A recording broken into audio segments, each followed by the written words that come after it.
안녕하세요. 저는 국제강의 설교연구원 원장 박형철 목사입니다. 오늘 여러분들 만나 뵙게 돼서 반갑고요. 우리 예수 믿는 사람들이 참 힘들어하는 게 성경처럼 어려운 게 없지 않겠어요? 한 번은 어느 권사님하고 집사님하고 대화하는 걸 들었습니다. 그 집사님이 예수 믿은 지 얼마 안 됐는데 어제 저녁에 너무 잠을 못 잤다고 얘기를 했어요. 그러니까 옆에 있던 권사님이 뭐라 그러시냐면, 그렇게 잠이 안 오면 좋은 약이 있는데 라고 이렇게 말씀하시니까 이제 예수 믿은 지 얼마 안 된 집사가 그게 뭐냐고 물어보게 됩니다. 그랬더니 권사님 하신 말씀이 그러면 성경을 읽으면 잠이 잘 온다고 얘기를 해요.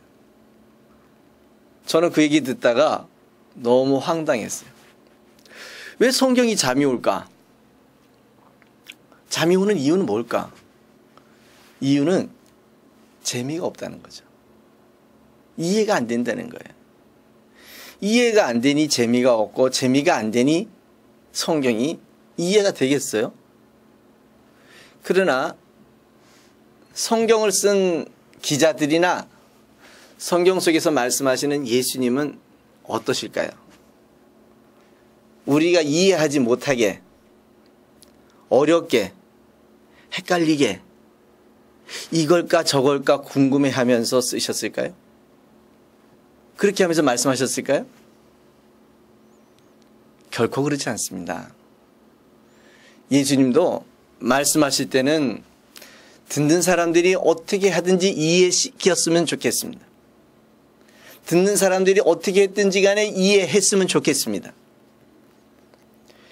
예수님의 말씀을 받아서 적고 그것을 기록한 기자들도 역시 마찬가지로 이 편지를 받는 사람들이 어떻게 됐든지 간에 예수를 잘 이해했으면 좋겠다는 생각이 동일합니다. 그런데 어떻게 이 성경이 이렇게 어려울까요? 성경을 봐도 이해가 안 되는 이유가 뭘까요? 이제 여러분과 저는 오늘 성경이 이렇게 쉬울 수 있구나, 성경이 이렇게 쉬워도 되는가? 라는 것을 한번 공부해 보겠습니다. 여러분이 이 과정을 잘 들으시고 나면 나도 이제 성경에 대해서는 잘 알 수 있겠고 누군가에 대해서 성경을 설명할 수 있겠구나 라는 것을 알 수 있게 될 것입니다. 본 강의의 가장 중요한 것은 강의를 들으시는 분들이 강의에 참여하셔야 된다는 얘기입니다. 참여하는 방법은 어떤 방법이냐면 제가 질문을 할 거거든요. 질문을 하면 여러분은 답을 해 주셔야 합니다. 그럼 답을 어떻게 알아야 답을 할 거 아닙니까? 그래서 제가 답을 알려드릴 테니까 여러분들은 제가 질문만 하면 이렇게 답하시면 됩니다. 뭐라고 답하냐고요?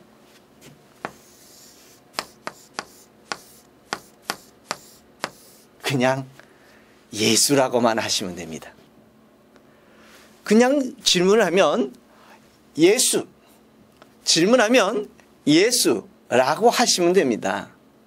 그러면 이 강의가 끝날 때쯤 되면 내가 예수를 정말 잘 아는구나, 내가 예수에 대해서 이만큼 알 수 있구나, 내가 예수에 대해서 이만큼 알고 있구나, 성경에 대해서 자신 있게 될 것입니다.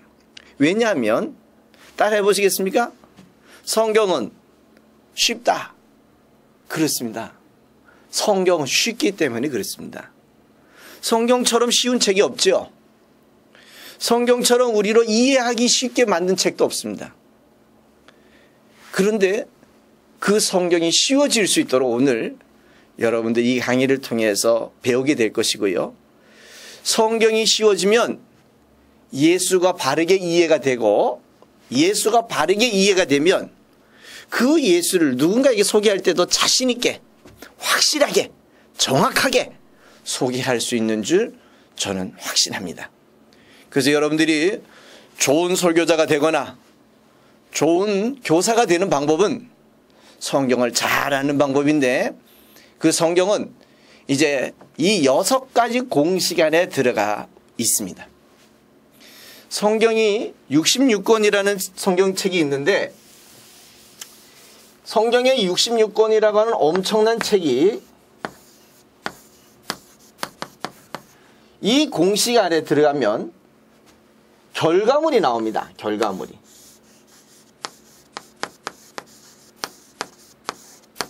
어떤 결과가 나오냐면 예수님이라고 하는 결과가 나오게 됩니다. 예수님. 그렇다면 성경은 결국은 예수를 소개하고 싶어 하는 책이거든요.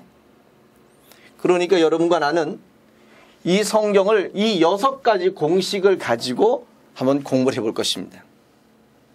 그리고 왜 유대인들이 예수를 죽일 수밖에 없었는지, 예수를 죽이고 난 다음에도 유대인들이 왜 이렇게 당당했는지, 최소한 그들의 이유도 한번 찾아보셔야 할 것입니다. 우리 입장에서는 예수가 너무 좋으신 분인 분명합니다. 그러나 예수님 시대의 유대인들은 예수가 그렇게 좋아 보이지 않습니다. 그 이유들도 한번 찾아볼 것입니다. 그래서 여러분들이 성경을 해석하는데 중요한 6가지 공식이 있는데, 첫째 공식은 변증의 공식입니다. 변증입니다. 누구를 변증할 것이냐? 예수가 메시아였다는 사실을 변증하는 변증의 책입니다. 두 번째 공식은 뭐냐면 성경이 정말 쉬운 책이라고 이야기하는데 이유가 뭔지 아십니까? 자, 이걸 한번 보시겠습니다. 여러분들이 구구단을 잘 아시는데 3 곱하기 x는 27이라는 이러한 답을 가지고 있다고 생각해 보십시다. 그러면 이 x값을 구하는 거는 쉬울까요? 어려울까요? 여러분 만약에 이 x값을 구하려면 너무 쉽게 구할 수 있을 거예요. 왜 그러냐면 답이 27이라는 답을 얻었기 때문에 27 나누기 3 x값 9라고 하는 답을 그대로 얻어낼 수 있지요. 왜 이렇게 가능할까요? 이유는 답이 있기 때문에 그렇습니다. 성경은 우리에게 항상 답, 결과를 줍니다. 결과를 찾았으니까 원인을 찾기가 쉬운데요. 그 원인을 찾아보니까 누구 때문에 결과를 얻을 수 있느냐? 예수 때문에 그 결과를 얻어가게 되는 것입니다. 예수 때문에. 그러니까 여러분들이 공부를 하실 때 이 2번 공식을 잘만 적용하시고 이해하시면 성경의 90% 정도 이상은 해결이 될 것입니다. 이 정도로 쉽다는 거예요. 구구단처럼 답을 주고 x값이 무엇이냐고 묻는 것처럼 성경이 쉬워집니다. 세 번째, 그 성경은 다양한 수단을 씁니다. 다양한 수단을 씁니다. 그 다양한 수단을 쓰는데 그 수단을 쓰는 목적이 뭐냐면 예수가 메시아였다는 사실을 가르치려고 다양한 수단을 사용하고 있다는 것입니다. 그 다양한 수단 가운데는 예수님께서 물 위로 걸으시거나 오병이어를 보이시거나 또 병자를 고치시거나 다양한 방법이 있겠지요.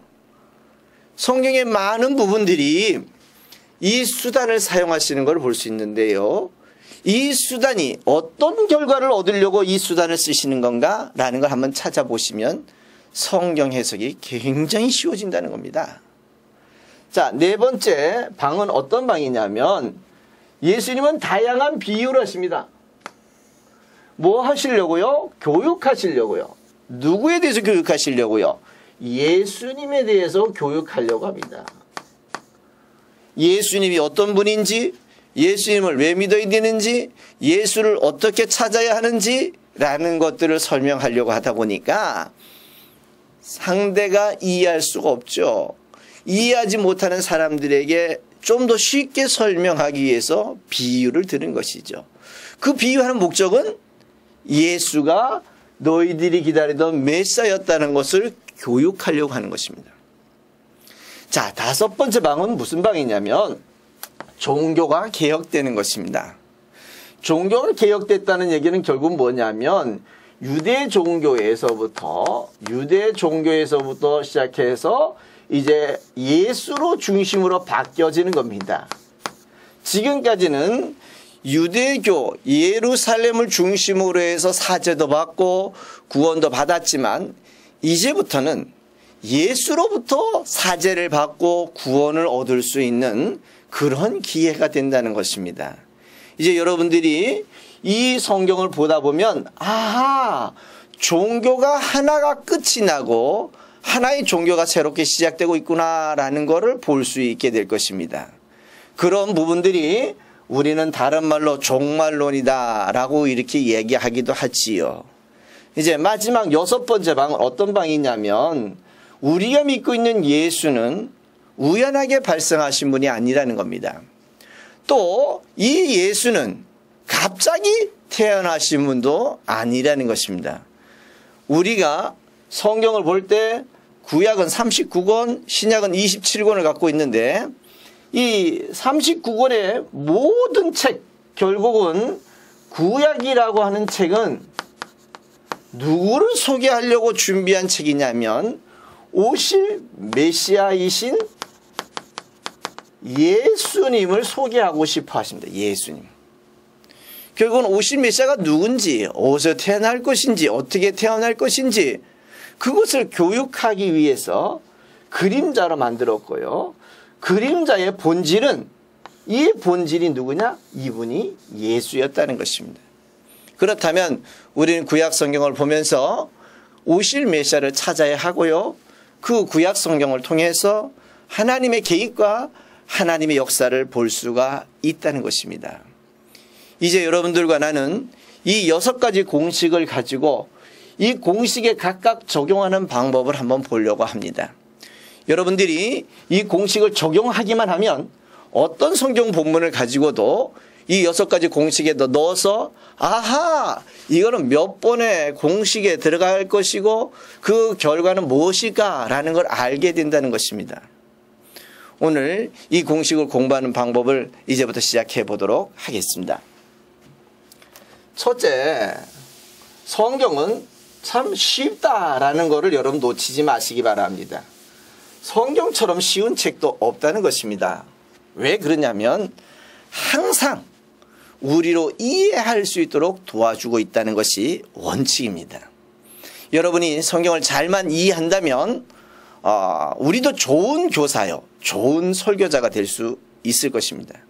그러나 성경이 이해가 안 되면 우리는 설교를 하거나 또 남을 가르치기 위해서 이런 교재 저런 교재 또 어떤 분들의 설교를 스크랩하거나 자료를 스크랩해서 운용을 하다 보면 나중에는 안타깝게도 내 것이 하나도 없습니다. 그러다 보면 설교자나 가르치는 교사는 가장 힘들어하죠. 나도 모르는 걸 남에게 가르쳐야 되고요. 내가 가르친 걸 다음 주에 혹시 기억하기란 참으로 어렵습니다. 왜냐하면 여기저기 노력해서 얻은 것이기 때문에 스크린을 해서 얻은 것이기 때문에 참 힘들다는 거예요. 그러나 이제 우리가 설교를 할 때 예수 중심으로 해보신다면 이야, 정말 설교가 이렇게 쉬울 수도 있구나. 설교가 정말 우리에게는 이런 좋은 기회가 될 수도 있겠구나 라는 것들을 가져가실 수가 있을 것입니다. 이런 일들을 한번 해보시는데, 자, 이 성경을 이해하는데 가장 중요한 원칙 하나 생각해 보겠습니다. 성경에 말씀하시는 분은 누굴까요? 말씀하시는 분 누구라고요? 제가 질문하면 뭐라고 대답하기로 약속했습니까? 제가 질문하면 무조건 답을 하나 정하기로 했잖아요. 뭐라고요?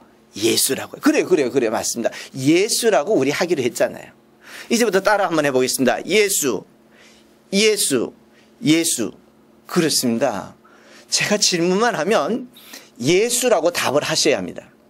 그래야 여러분들도 오늘 예수에 대해서 배워가게 될 것이고 예수가 뭘 말씀하시려는지도 알아가게 될 것입니다. 여러분이 따라하지 않으면 그만큼 이 강의의 효과가 적습니다.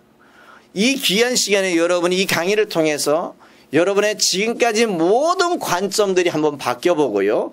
예수 중심으로 가는 좋은 길이기 때문에 이제 여러분 따라해 보시기 바랍니다. 다시 한번 해볼까요? 예수. 누구라고요? 예수. 그렇습니다. 그렇게 따라하시면 되는 거예요. 자, 중요한 거는 항상 성경에 말씀하시는 분은 누구라고요? 예수입니다. 예수. 예수께서 말씀하시고요. 그러면 항상 말씀하시는데 또 중요한 걸 놓치지 말아야 되는 게 듣는 사람을 놓치지 말아야 합니다. 제가 듣는 사람이 누구냐고 물으면 여러분이 대답할 수 없을까 봐 어려운 답은 제가 대답을 다 해드릴게요. 왜 그런 줄 아세요? 만약에 제가 질문을 했는데 여러분이 어려워서 대답을 못하면 창피할까 봐. 너무 어려운 걸 얘기하면 또 강의 듣다가 그만둘까 봐. 제가 어려운 답은 제가 대답을 하고요. 여러분들은 그냥 뭐라고만 얘기하시면 될까요? 예수라고만 얘기하시면 돼요. 예수. 한번 따라해 보실래요? 예수. 그렇습니다. 그렇게 하시면 되는 거예요. 자, 오늘 말씀하시는 분 누구라고요? 예수. 듣는 사람은 그러면 누굴까 찾아보셔야 됩니다. 듣는 사람. 듣는 사람은 기본적으로 유대인입니다. 유대인이 이 말씀을 듣고 있고요. 이 역사의 현장에 유대인들이 지금 들어와 있습니다. 왜 그런지 아십니까? 지금 이 예수는 유대인들이 기다리던 메시아로서 이 땅에 오셨기 때문에 그렇습니다. 우리에게 주어지는 기회가 아니라 이 메시아는 유대인들에게 주어지는 기회라는 것입니다. 그런데 하나 생각해 보십시다. 그러면 이렇게 귀한 예수가 오셨는데 이 유대인들은 예수에 대해서 긍정할까요? 아니면 부정을 할까요? 아니면 극한 부정을 할까요? 결과를 보고 나면 이 유대인들은 예수를 극한 부정을 하고 있다는 것입니다. 극한 부정. 아주 극단적으로 싫어하고 있다는 것입니다. 그럼 왜 극단적으로 싫어하는지를 보게 되면 이 예수를 유대인들이 어떻게 합니까? 죽임을 당할 정도로 싫어합니다. 죽임을 당할 정도로 싫어해요. 그럼 왜 싫어할까요? 그럼 유대인들이 무조건 다 나쁜 사람일까요? 유대인들이 무조건 다 나쁜 사람들이기 때문에 예수를 죽이려고 하고 죽여버렸을까요? 절대 그렇지 않습니다. 이 유대인들도 하나님을 두려워하는 사람이었어요. 이 유대인들이 하나님의 일이라면은요, 모든 걸 뒤로하고 하나님의 일을 달려갈 수 있는 사람들이 이 유대인들입니다. 그런데 어떻게 그 유대인들이 저 하나님의 아들을 죽일 수가 있을까요? 그게 가능할까요? 우리는 성경의 해석을 여기서부터 출발해야 된다는 것입니다. 가장 중요한 것은 이 사람들이 왜, 우리가 그래서 우리 이 제목을 보면 늘 얘기합니다. Why입니다. Why. Why?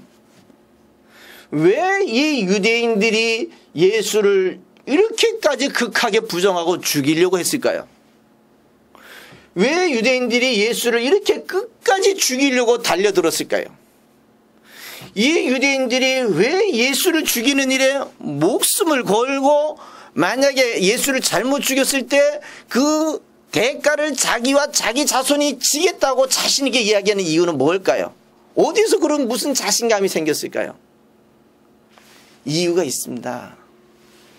이 유대인들도요, 이렇게 부정하기까지에는 사연이 있다는 거예요. 가장 중요한 사연은 뭐냐 하면 이 유대인들에게 기다리던 메시아가 있었습니다. 이 유대인들이 기다리던 메시아. 그러면 이 유대인들이 기다리던 메시아는 어디에 있었냐면 구약에서 하나님이 약속을 해놓으셨습니다. 선지자들을 통해서 약속을 하셨어요. 자, 너희들을 구원할 메시아를 보낼게. 너희들을 구원할 메시아를 보낼게. 계속 약속을 하셨어요.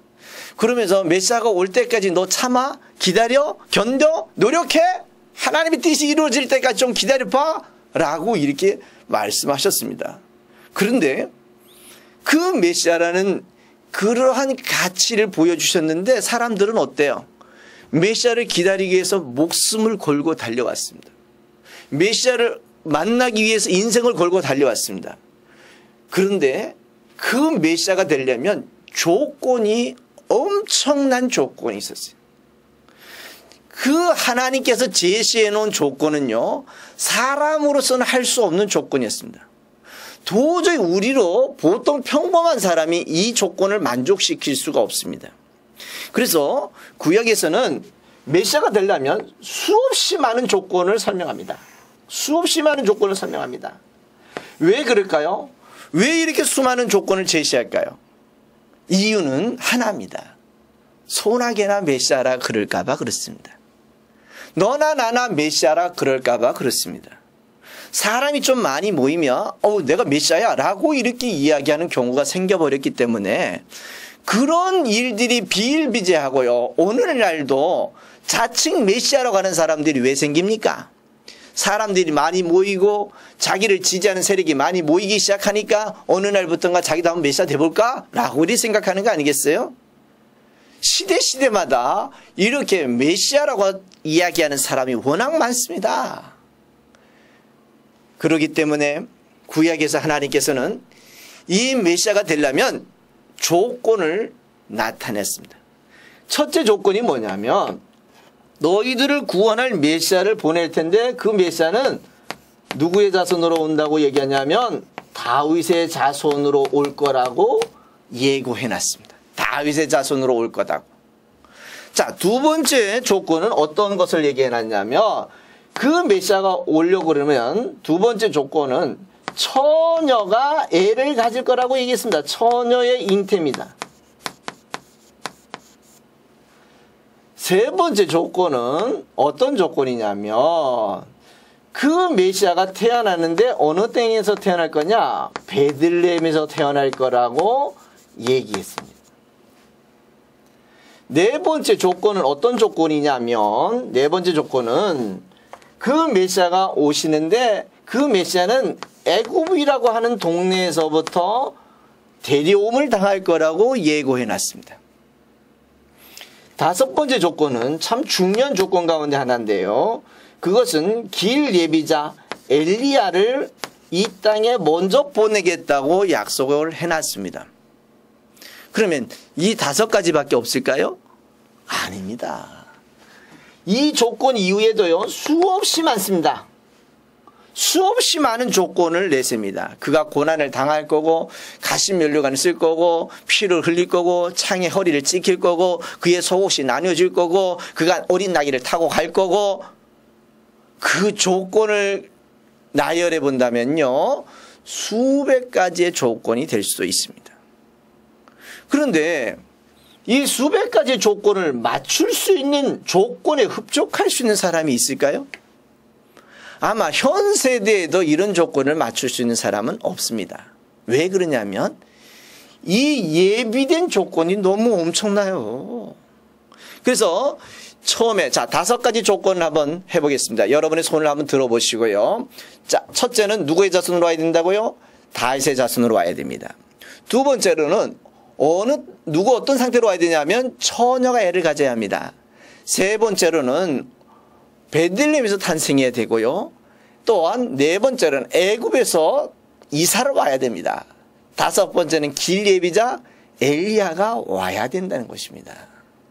자, 이 다섯 가지 조건이 기본적 조건이죠. 그런데 자, 생각해 보세요.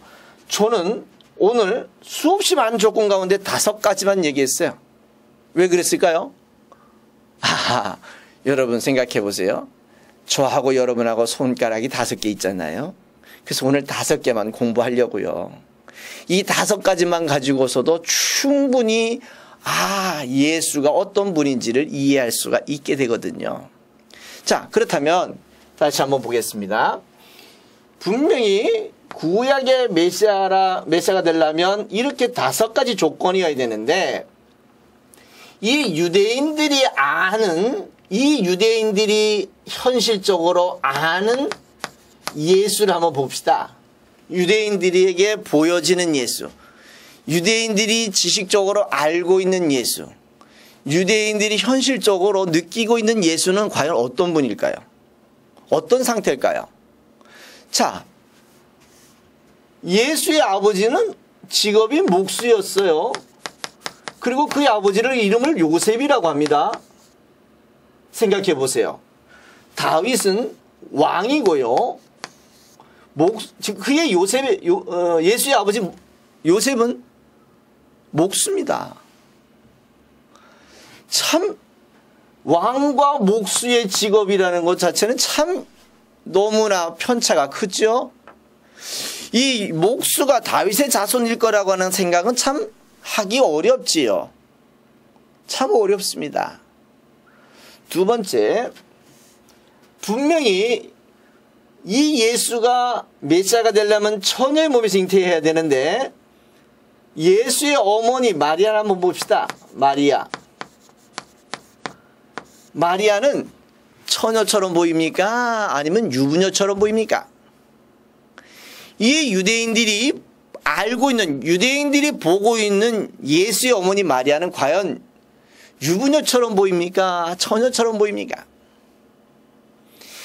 이 유대인들이 알고 있는 마리아는요, 유부녀입니다. 유부녀라고 하면 남편이 있고요, 거기에 딸린 자식이 있어야 이게 유부녀 아닙니까? 자, 보세요. 예수가 저 십자가에 달려 돌아가시기 전에 죽을 뻔한 위기가 있었습니다. 어디였냐면 예수가 살던 고향 땅이었습니다. 오늘 예루살렘을 다녀오시고 난 다음에 회당에서 사람들이 모여 있었고요. 거기에서 한번 강론할 기회가 있었을 때에 예수께서 이사야 말씀을 읽으시면서 이렇게 말씀하셨습니다.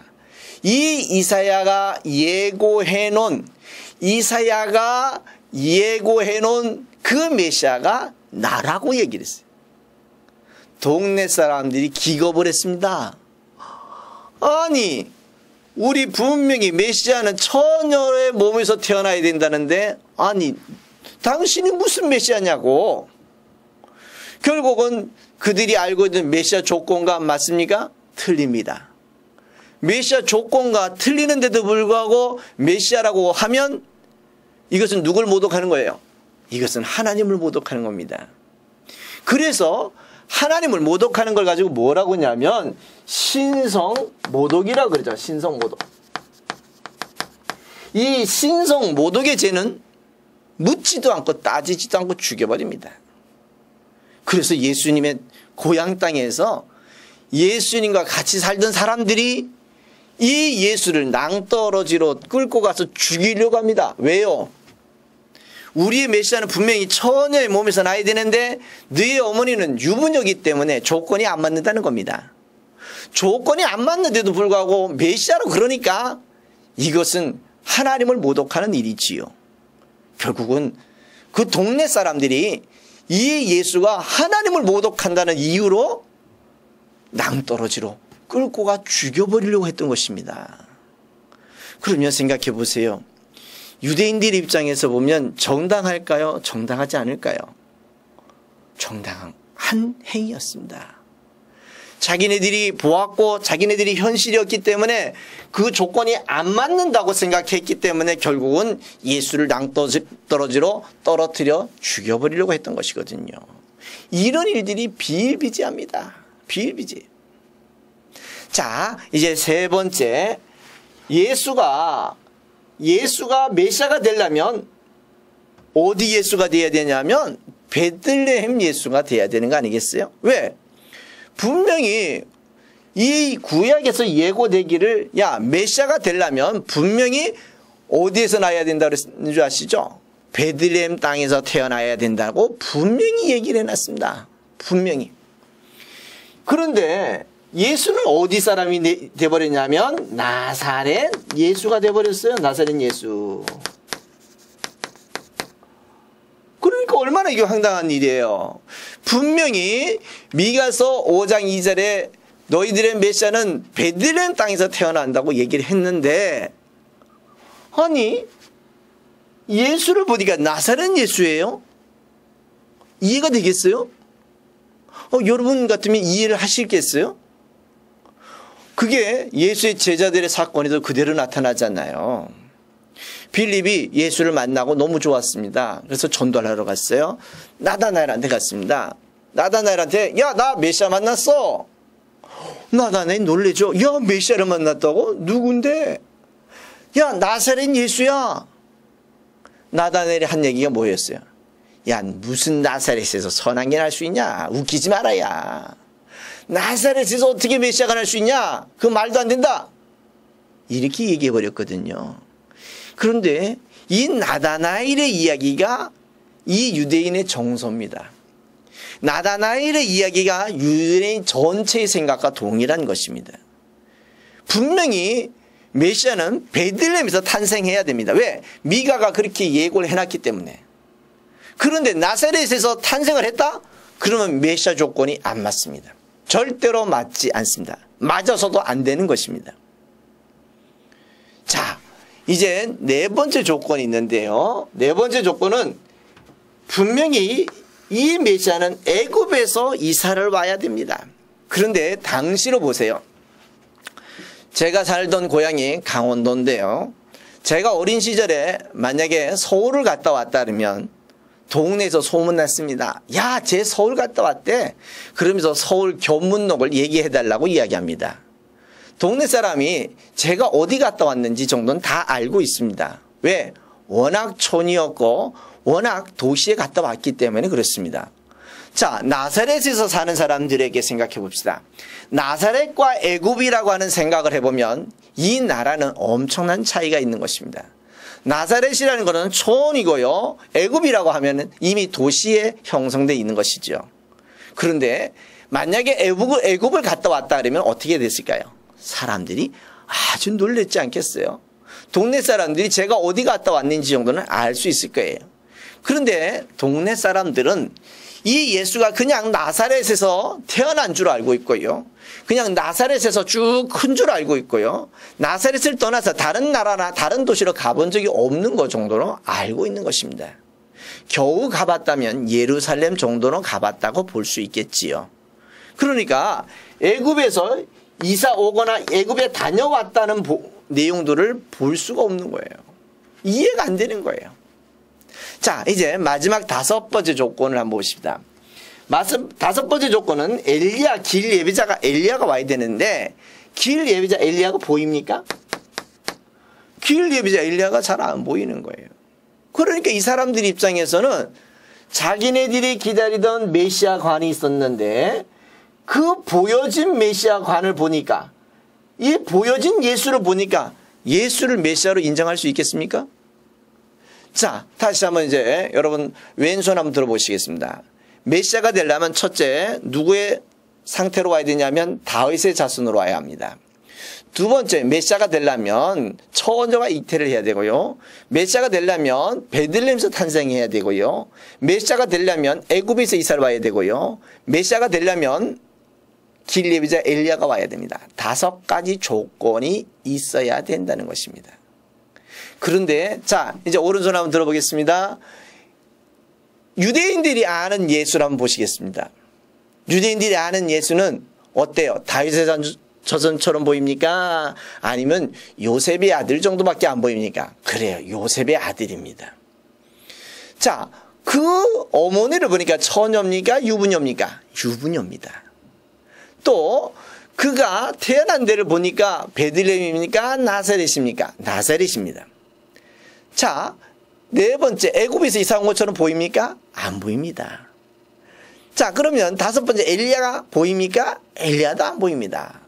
자, 이제 양손 한번 들어보겠습니다. 분명히 메시아 조건에 5가지 조건이 있고요.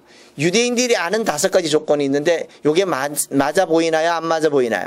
자, 이게 이제 한번 맞춰보겠습니다. 예, 이렇게 맞춰지지 않죠. 왜? 조건이 안 맞잖아요. 조건이. 그런데 조건이 안 맞는데도 불구하고 예수와 예수의 제자들은 계속 뭐라고 얘기합니까? 예수는 내가 메시아야 라고 이렇게 얘기하고 있고요. 예수의 제자들은 야, 지난번에 오신 예수가 우리를 구원할 메시아야 라고 이렇게 얘기합니다. 자, 생각해 보세요. 이렇게 조건도 안 맞는 사람이 메시아라 그러면 결국은 이 유대인들의 입장에서 보면 이게 정상일까요? 비정상일까요? 비정상이죠. 누구를 모독하는 거예요? 하나님을 모독하는 겁니다. 그것을 가지고 신성 모독이라 그러는 거예요. 그러면 생각해 보세요. 요즘도 우리 사회 속에서는 아니 메시아 조건도 안 맞는 사람이 메시아라 그러면 우리가 그 사람을 정상으로 봅니까? 비정상으로 봅니까? 비정상으로 보죠. 자기 딴에는 뭐 메시아라고 이야기하더라도 우리가 보는 입장에서 보면 비정상이잖아요. 왜요? 조건이 안 맞으니까. 조건이 안 맞으니까. 그런 이 상태 속에서 예수가 메시아라 그러니까 예수를 죽이려고 달려들었고요. 결국은 예수를 십자가에 달려 죽게 해버리는 사건이 생겼잖아요. 그러니까 이 유대인들 입장에서는 예수를 긍정하겠어요? 부정하겠어요? 부정하죠. 왜 부정해요? 신성 모독죄로 부정해버리잖아요. 분명히 구약에 메시아 조건이 있는데 그 메시아 조건과 맞지 않기 때문에 결국은 예수를 죽일 수밖에 없는 겁니다. 당연한 이치였어요. 당연한 이치였어요. 조건도 안 맞는 사람이 메시아라 그러니까 유대인들의 입장에서 보면 황당한 일이지요. 놀랄 일이지요. 결국은 그렇게 해서 예수를 죽이는 일에 찬성을 하고요. 죽이고 난 다음에도 결코 이 사람들은 죄의식이 없습니다. 잘 죽였구나. 야, 하나님을 모독하는 사람 하나 죽여버렸구나 라고 이렇게 얘기해버리고 말았던 것입니다. 자, 그런데 이제 성경은 뭐라고 얘기해야 되냐면 이렇게 유대인들이 조건이 안 맞아 보이는 요 조건들을 맞았다고 뭘 해줘야 되냐면 변증을 해줘야 합니다. 변증이 필요한 것이죠. 예수를 보니까 제자들 입장에서 보면 진짜 이분이 우리를 구원할 메시아로 확실한 겁니다. 메시아로 확실한 거예요. 그러니까 이제 제자들이 이 예수를 뭘 해야 되냐? 변증을 해줘야 되는 게 변증. 예수가 목수 아들 요셉의 아들로서만 끝이 아니라 다윗의 자손이라는 거를 뭐 해줘야 돼요? 변증을 해줘야 돼요. 왜 변증이 필요합니까? 유대인들이 알고 있는 메시아가 아닌 다윗의 자손이었기 때문에 요셉의 아들로서는 저들에게 변증하기가 어렵습니다. 설명하기가 어렵습니다. 믿지 않습니다. 왜 믿어야 되냐고 이렇게 달려듭니다. 그런데 오늘 특별히 여러분 마태복음 이제 보실 텐데요. 마태복음에 보면 처음 시작하는 내용이 뭐가 나옵니까? 족보가 나오지요.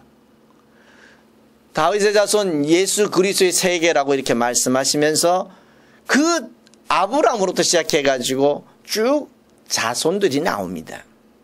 자, 그렇다면 그 족보를 쓴 이유를 찾아야 되죠. 그래서 우리는 이렇게 얘기합니다. Why? 왜 마태는 족보를 써야 되지?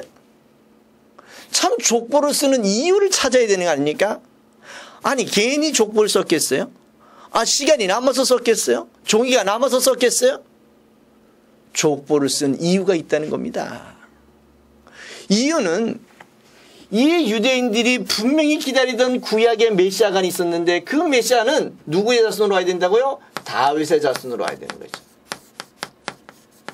다윗의 자손으로 와야 되기 때문에 여러분 마태복음 1장부터 1장 1절부터 17절까지를 쭉 읽어보시면 거기에 누가 나와요? 요셉의 족보가 쭉 올라갑니다. 요셉으로부터 시작해서 쭉쭉쭉 올라가다 보면 거기에 결정적으로 가장 중요한 키는 누가 나와야 되냐면 다윗이 나와야 되는 거예요. 족보를 살펴보니까 요셉이 비록 목수지만 그의 집안을 알아보니까 누구더라? 다윗의 자손이더라는 얘기예요. 다윗의 자손이더라. 자, 그렇다면 그렇게 어려운 족보가 이 한마디로 딱 끝내버리는 거예요. 이 족보는 다윗의 자손이라는 걸 뭐 해주려고요? 변증하려고 쓴 책이 이 족보라는 거예요. 이 족보는. 변증하려고요. 누구를 변증하려고요?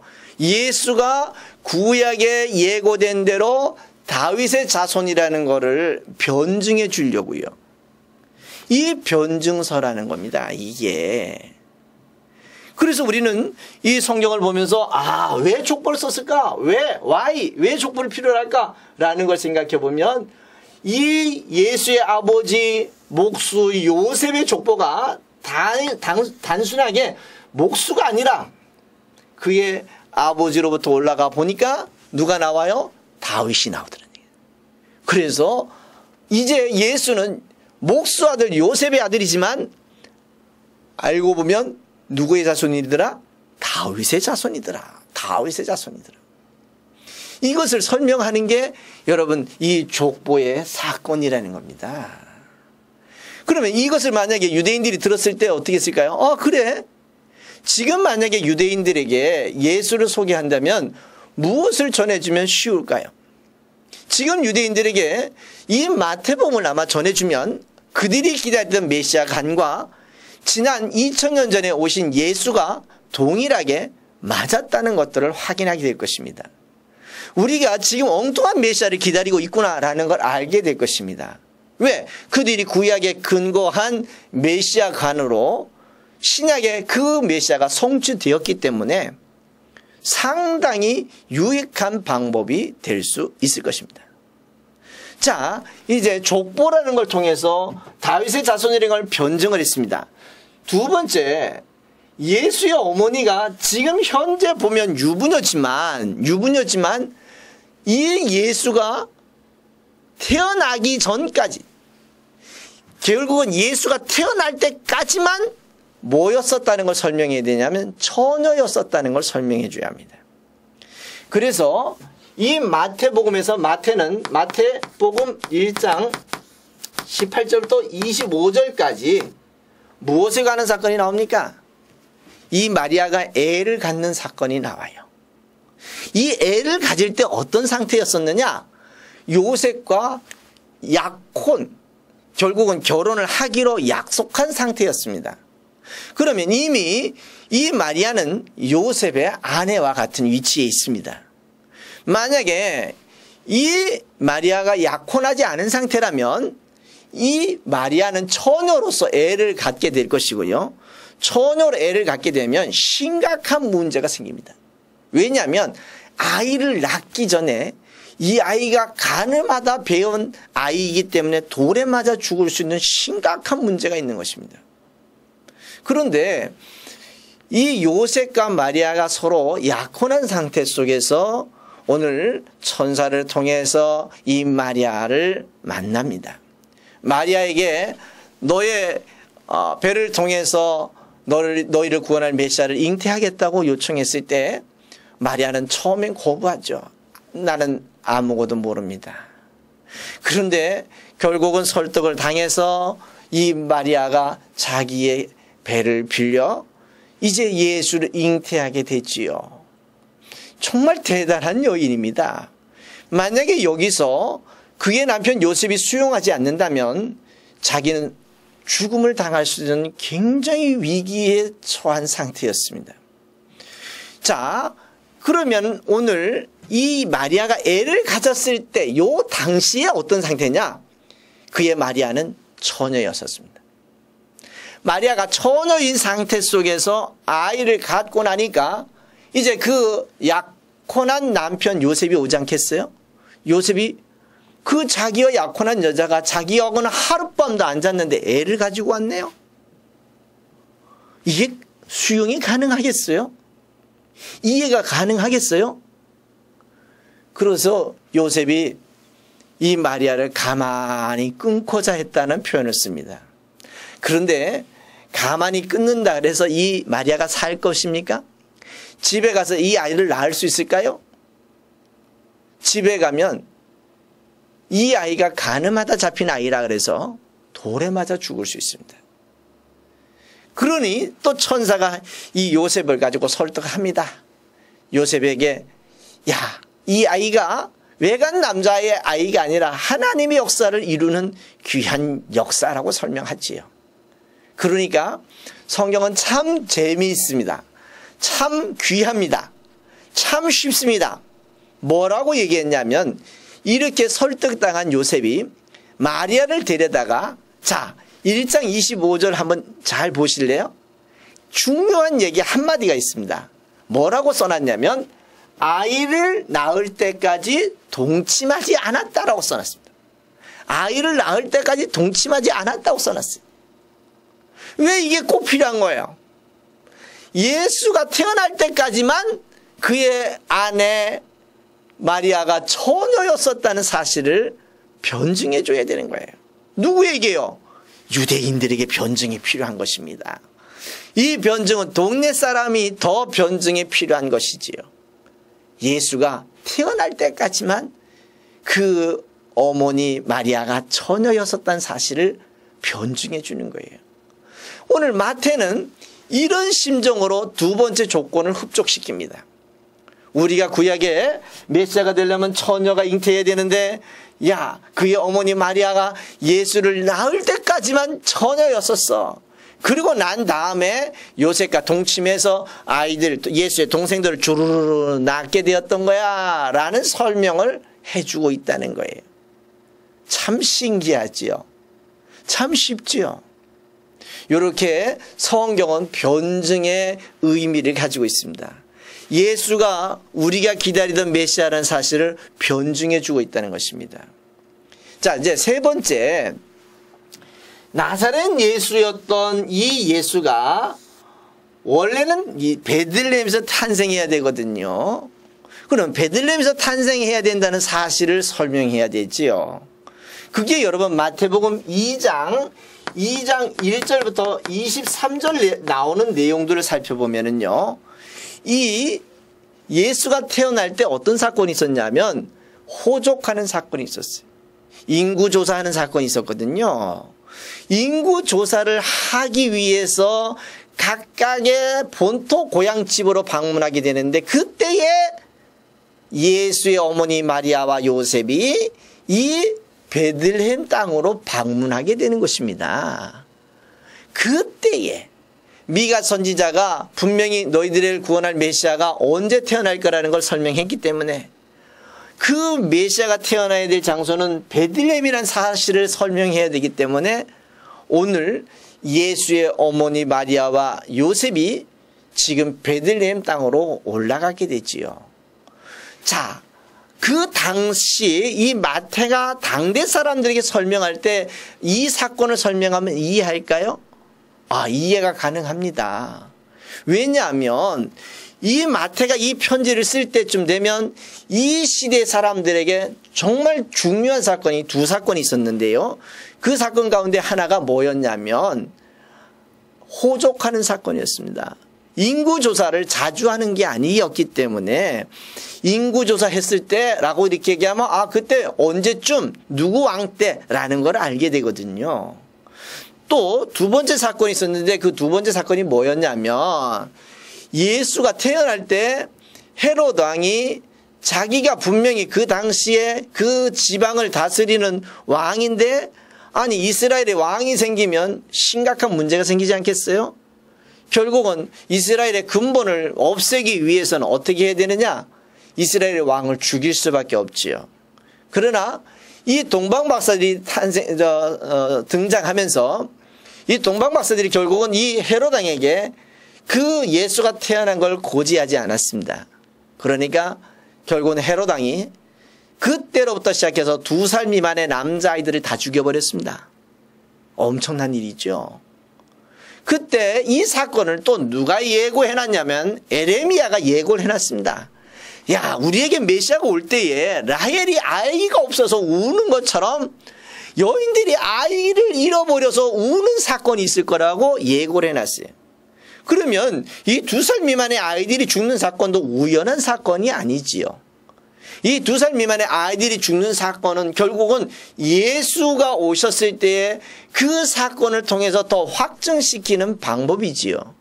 그렇다면 에레미야도 얘기한 이야기의 중심이 사건을 얘기하려고 하는 것이 아니라 오실 메시아가 어디에서 오고 어떻게 오고 어떤 상황일 것인가를 설명하는 게 에레미야서의 본질이지요.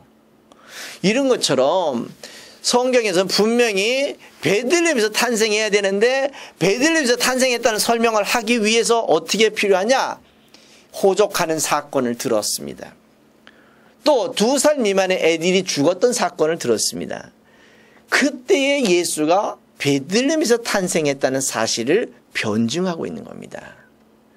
그 두 사건, 중요한 두 사건을 들어서 그때 그 사건이 있었을 그때에 예수가 베들레헴에서 탄생하셨다라는 걸 설명하셨습니다. 또한 이제 세 번째 조건이 맞았지요. 네 번째 조건, 애굽에서 불렀다 하는 조건을 또 변증을 해야 합니다. 이 예수가 베들레헴에서 탄생하니까 헤롯 왕이 죽이려고 합니다. 그러니 요셉과 마리아가 천사의 인도를 따라서 애굽으로 피신을 가죠. 그래요. 애굽에서 그때 피신을 가는 겁니다. 애굽으로 갔다가 헤롯 왕이 죽었다는 이야기를 듣고 다시 베들레헴에 와서 살았더라면 예수는 베들레헴 예수가 되었을 거예요. 그런데 그 헤롯의 아들이 또 당시에 왕이 됐다는 소문을 듣고 어디로 가버립니까? 갈릴리 지방으로 이사를 가게 됐지요. 그래서 결국은 갈릴리 지방 사람이라고 또 구약에서는 칭함이라고 예고가 되어 있다는 거예요. 그냥 예수님이 애굽에 가고 싶어 간 것이 아니라 이미 이 구약의 애굽 사람이라고 인정할 거라고 애굽에서 데려올 것이라고 예고가 되어 있기 때문에 그 예고된 대로 이 예수가 이사를 왔고 지금 갈릴리 지방 와서 사시게 된 것입니다. 애굽에서 이사 올 것이라고 하는 것은 호세아서 11장 1절에서 내 아들을 애굽에서 부르겠다라고 이렇게 말씀하고 있다는 것입니다. 결국은 이제 이 네 가지 조건을 한번 살펴봅시다. 네 가지 조건. 여러분이 오른손을 들어보면 예수가 누구의 자손으로 변정이 됩니까? 족보를 보니까 다윗의 자손으로 변정이 됩니다. 또 예수가 어떻게 변정이 됩니까? 예수가 알고 보니까 그의 어머니가 처녀였을 때 예수를 가졌습니다. 또 예수를 보니까 예수가 태어난 것이 베들레헴이었다는 것도 변증이 됐습니다. 네 번째, 예수가 애굽으로 이사를 갔다가 애굽에서 돌아왔다는 것도 변증이 됐습니다. 마지막 하나의 조건이 있는데요. 그게 뭐냐면 엘리야에 관한 이야기입니다. 엘리야가 과연 누굴까? 오늘 수많은 사람들의 길을 준비해서 메시아를 영접하게 해야 되는데 그 메시아를 영접하게 하는 일에 그 엘리야는 과연 누굴까? 어떤 분이 엘리야일까? 어떤 분이 엘리야일까? 궁금하지요. 그런데 생각해 보세요. 여러분보다 더 궁금해하는 사람이 있습니다. 그게 누구냐면 예수의 제자들입니다. 예수의 제자들이 예수가 시간만 되면 이렇게 얘기합니다. 야, 인생에 이 몸이 전부가 아니야. 먹고 사는 게 전부가 아니야. 이 죽고 난 다음에 또 다른 인생이 있어 라고 설명을 합니다. 그런데 그 친구들은 이해가 안 되는 거죠. 왜요? 지금 예수를 통해서 현실에 한 자리 하고 싶은데 예수가 죽겠다니까 그게 이해가 되겠습니까? 이해하고 싶겠습니까? 할 수만 있으면 이걸 비켜가고 싶을 거예요. 할 수만 있으면 이건 안 하고 싶을 거예요. 그런 제자들이 예수가 시간만 내면 죽겠다고 말씀하시니까 이 마지막 한마디 묻습니다. 선생님 하나만 질문할까요? 뭔데? 선생님 분명히 우리에게 메시아가 오기 전에 엘리야가 온다 그랬는데 엘리야가 누굽니까? 심각한 질문이에요 이게. 왜 그런 줄 아세요? 만약에 엘리야가 없으면 예수가 메시아가 될 수가 없다는 거예요. 만약에 엘리야가 없으면 예수가 아무리 많은 일을 하더라도 메시아가 될 수가 없는 거예요. 그러니 이 제자들 입장에서는 심각한 질문이죠. 과연 엘리야가 누굽니까? 라고 묻고 있잖아요. 엘리야가 누굽니까? 그때 예수께서 하신 말씀이 뭡니까? 엘리야가 왔는데 너희가 임의로 대우했다. 누구십니까? 세례 요한이 엘리야였었다는 사실을 어떻게 합니까? 설명하고 있습니다. 세례 요한이 너희들이 기다리던 엘리야였다. 무슨 얘기입니까? 엘리야가 수많은 사람들의 마음을 열어 하나님께로 돌아오게 했던 것처럼 이 세례 요한의 수고와 애씀을 통해서, 이 세례 요한의 헌신을 통해서 수많은 사람들이 이 예수께 오게 되었지 않습니까? 그래서 수많은 사람의 마음을 준비했던 사람이었기 때문에 오늘 길 예비자 엘리야의 역할과 같은 역할을 한 사람이 이 세례 요한이었다는 사실을 설명해 주고 있습니다. 자, 이제 유대인들의 이 변증의 사건을 다시 한번 정리해 보겠습니다. 이제 유대인들이 기다리던 메시아가 한번 살펴보겠습니다. 첫째는 누구의 자손으로 와야 된다고요? 다윗의 자손으로 와야 돼요. 두 번째로는 그 예수가 메시아가 되려면 어떤 상태로 와야 되냐면 처녀의 몸으로 와야 돼요. 예수가 메시아가 되려면 베들레헴에서 탄생해야 돼요. 예수가 메시아가 되려면 애굽에서 이사를 와야 됩니다. 예수가 메시아가 되려면 엘리야가 와야 돼요. 자, 5가지 조건이 필요합니다. 5가지 조건. 자, 그런데 이제 마태는 이 5가지 조건을 변증을 합니다. 처음에 다윗의 자손이라는 걸 변증하려고 뭐를 설명하냐면 족보라는 걸 들어서 요셉이지만 알고 보면 누구의 자손이었다고요? 다윗의 자손이었다는 걸 변증해 줍니다. 두 번째, 처녀의 몸에서 태어나야 되니까 예수가 태어날 때까지만 어떻게 됐어요? 그의 어머니가 처녀였다는 걸 변증해 줬습니다. 자, 세 번째, 베들레헴에서 탄생해야 되는데 나사렛 예수여서 안 믿었지만 알고 보니까 예수가 베들레헴에서 태어났다는 사실을 변증해 줬습니다. 애굽에서 이사를 와야 되는데 애굽에서 이사 온 것처럼 안 보이니까 이 애굽에서 피난 갔다가 왔다는 걸 설명해 줬습니다. 마지막으로 엘리야가 세례 요한이라는 걸 설명해 줬죠. 이제 이 5가지 조건과 이 5가지 조건이 맞습니까? 맞습니다. 이제 한번 맞춰보겠습니다. 예, 처음에는 이 조건이 안 맞았지만 이제부터는 맞습니다. 이제 맞으면 박수를 한번 5번 쳐보겠습니다. 하나, 둘, 셋, 넷, 5. 5가지 조건이, 메시아 조건이 맞아요, 안 맞아요? 맞았습니다. 맞았기 때문에 이분은 우리가 믿을 만한 메시아인 것입니다. 우리가 이분을 믿는 것은 정말 대단한 일입니다. 이렇게 조건이 완벽하신 분을 우리가 믿고 있다는 거예요. 그 완벽하다는 사실을 마태복음 1장 1절에서부터 시작해서 3장까지 세례 요한의 사건까지 설명하면서 마태는 우리가 지난번에 만났던 예수가 우리를 구원할 완벽한 메시아다. 그러니까 우리는 그 예수를 우리의 메시아로 믿자. 우리 같이 한번 믿어보자 라고 이렇게 자신 있게 설명하고 있는 것입니다. 오늘날 우리의 설교나 우리의 교육은 예수가 우리를 구원하실 만한 메시아라는 사실을 변증해 주고 있는 것입니다. 예수가 우리를 구원할 만한 메시아입니다. 이 메시아를 꼭 믿으세요. 이 예수가 우리를 구원할 수 있습니다 라고 설명하는 게 설교의 기본이고 가르침의 기본이 되고 있다는 것입니다. 이제 성경은 이렇게 변증이라고 하는 정말 중요한 방법을 통해서 예수가 구약에서 예고된 대로, 구약에서 준비된 대로 완벽하신 예수란 사실을 우리는 믿고 그 예수를 다른 사람에게 전하시는 좋은 기회가 되시기를 부탁드리겠습니다. 이제 이게 처음 1번의 공식의 과제입니다. 그래서 마태복음 1장부터 3장까지는 어느 방에다 넣어주면 되냐면 이 1번 방, 변증의 방에다 넣어주면 예수가 메시아로 완벽하게 변증이 되고요. 그 예수를 믿을 수가 있게 된다는 사실을 여러분 꼭 기억하시기 부탁드리겠습니다. 자, 이제 두 번째 방을 한번 시작해 보도록 하겠습니다. 이 두 번째 방은 성경의 90%라고 이야기할 수 있습니다. 왜 그러냐면 성경이 이렇게 쉬울 수도 있구나라는 것을 설명할 수 있습니다. 만약에 여러분들이 이 두 번째 방을 잘만 이해하신다면 이제는 성경은 정말 쉽게 여러분에게 다가갈 수가 있고요. 성경이 이렇게 쉬울 수도 있다는 사실을 알게 될 것입니다. 만약에 2번 방을 여러분이 충분히만 소화할 수 있다면 구약과 신약을 다 이해하실 수가 있습니다. 그래서 2번 방이 성경 해석의 90%라고 이렇게 얘기할 수 있습니다. 그런데 그 90%가 얼마나 쉬운지 아시죠? 자, 그 쉬운 방을 이제 잠시 후에 또 시작할 수 있도록 하겠습니다. 잠시 후에 뵙겠습니다. 감사합니다.